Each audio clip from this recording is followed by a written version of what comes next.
આ રહ્યું આપણું આ ખેતર. તો આમાં આપણે વાવવાના છીએ મગફળી.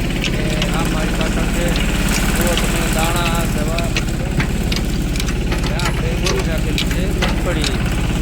અને આવી રીતના છે આ બાજુવાળા ભાઈની વાડી કૂવો છે અને સામે ઓયડી પણ છે. બરાબર છે. અત્યારે આપણે જઈએ છીએ માંડવી વાવવામાં મજા મસ્તી. અને સવાર પડી ગઈ છે તમારી તૈયારીમાં છે.